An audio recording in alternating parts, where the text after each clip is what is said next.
2 weeks ago marked the 60th anniversary of President Kennedy's inspiring speech that launched the race to the moon. He gave that address, as we know, right here at Rice University Stadium, right here in Houston, on September 12, 1962. And he began with these words: "We meet at a college noted for knowledge, in a city noted for progress, in a state noted for strength, and we stand in need of all three. For we meet in an hour of change and challenge, in a decade of hope and fear, in an age of both knowledge and ignorance." Now, if you're beginning to have that deja vu feeling all over again, it goes to prove that Kohelet was right when he wrote, "There's nothing new under the sun." After summarizing the 50,000-year history of human civilization in a couple of brief paragraphs, Kennedy noted how technology had been developing at an increasingly rapid rate, causing many to wish it would just slow down some. Does that also sound familiar? But he explained, we cannot wait. Those who came before us, he said, made certain that this country rode the first waves of the Industrial Revolution, the first waves of modern invention, and the first wave of nuclear power. And this generation does not intend to founder in the backwash of the coming age of space. We mean to be a part of it. We mean to lead it. For the eyes of the world now look into space, to the moon and to the planets beyond. And we have vowed that we shall not see it governed by a hostile flag of conquest, but by a banner of freedom and peace.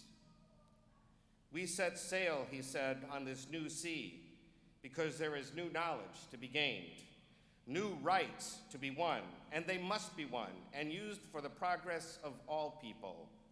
For space science, like nuclear science and all technology, has no conscience of its own.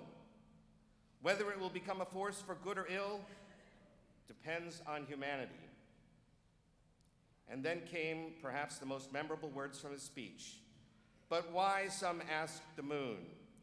Why choose this as our goal?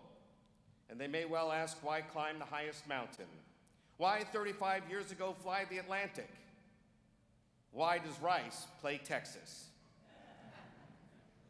We choose to go to the moon. We choose to go to the moon in this decade and do the other things not because they're easy, but because they're hard. Because that goal will serve to organize and measure the best of the energies and skills. Because that challenge is one we are willing to accept.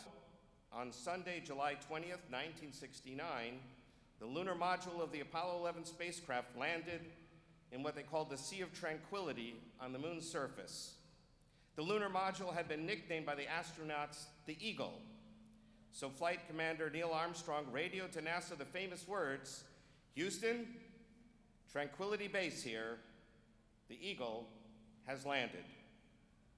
And as he first set foot on the lunar surface, he uttered what are perhaps the most famous words of the mission: "That's one small step for man, one giant leap for mankind." A few days later, on July 23rd, as the astronauts prepared to splash down in the Pacific Ocean, the three spacemen gave short final speeches, and one of them, Buzz Aldrin, quoted the Psalms, specifically the King James translation of Psalm number 8. "When I consider the heavens, the work of thy fingers, the moon and the stars, which thou hast ordained, what is man that thou art mindful of him?" 60 years after Kennedy's moonshot address, here we are.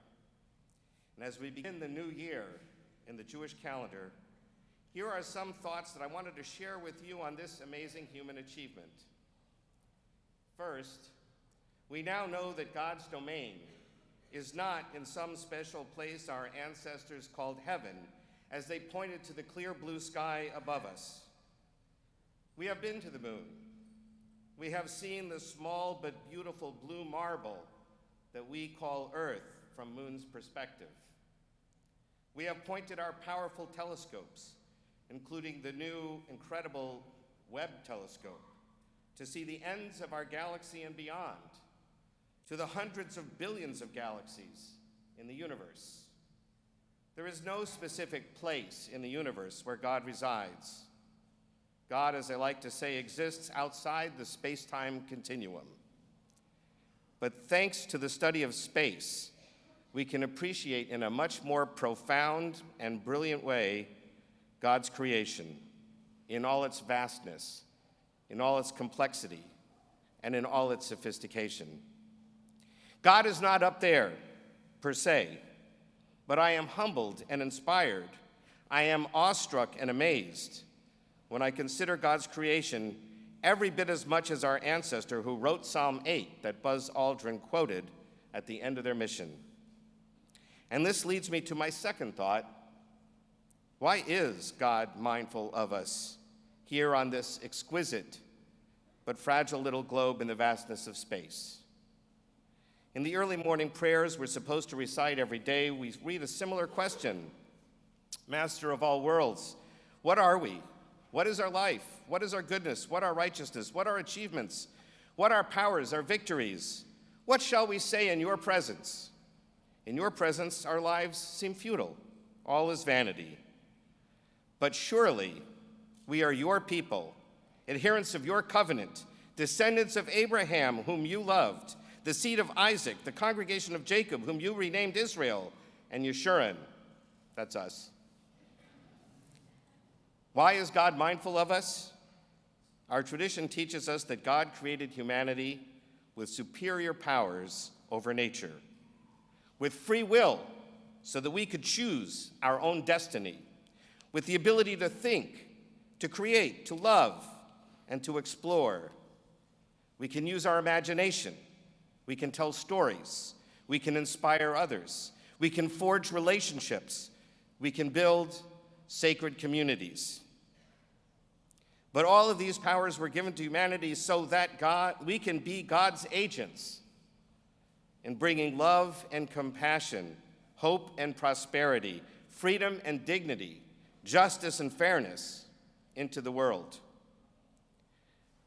When seen from outer space, the world looks so small. Our petty grievances seem microscopic. From that perspective, from God's perspective, selfishness and greed are pointless. Which leads me to my third and last thought for this new year. We sent men to the moon in the 1960s, and they were all men back then. There was a Cold War, a threat of a nuclear war, a war in Vietnam. There were peaceful and sometimes violent protests against racial prejudice and inequality. There were human-caused threats to the environment, which led President Nixon to create the Environmental Protection Agency.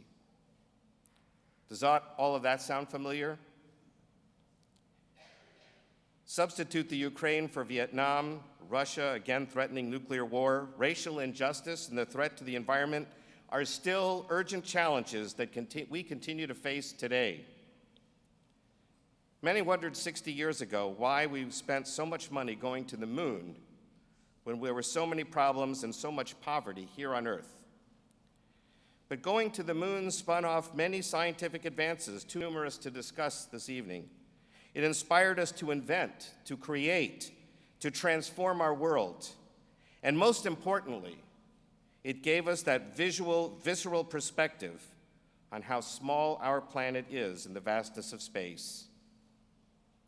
I'm in my 25th year living here in Houston, and I still believe that we have a college, really two wonderful universities, Rice University and the University of Houston, that are both noted for knowledge. Houston is still a city noted for progress, in a state noted for strength, and we still today stand in need of all three. The coming decade will once again be a time of challenge and change, a decade of hope and fear in an age of both knowledge and ignorance. We're coming out of a 2-year forced hibernation created by a once-in-a-century pandemic. Hopefully, God willing, a once-in-a-century pandemic. I'm so excited to be here with everyone here tonight. And I'm also excited we have a new and enthusiastic cantor to lift us up in prayer together. Because the changes and challenges, the hopes and the fears, the dispelling of ignorance with knowledge and wisdom can most effectively be met when we gather together as a community, together in our sacred spaces, praying together, learning together, and doing acts of kindness and justice together. I believe we should continue to explore what is out there in space, but we can also use that creative energy to find solutions to the various challenges we still have here on Earth. We should use that image of the Earth to remind us of the fragility of our planet, to remind us of the pettiness of our disputes and conflicts, to remind us of all the blessings that we enjoy in God's creation. In short, to remind us of what is truly important and the mission that God has given to humanity to make this world as God intended it to be, as God described it at the end of creation. Tov Ma'od, very good. And that is how we can work together to make the year ahead truly a Shana Tova, a good new year. Shana Tova.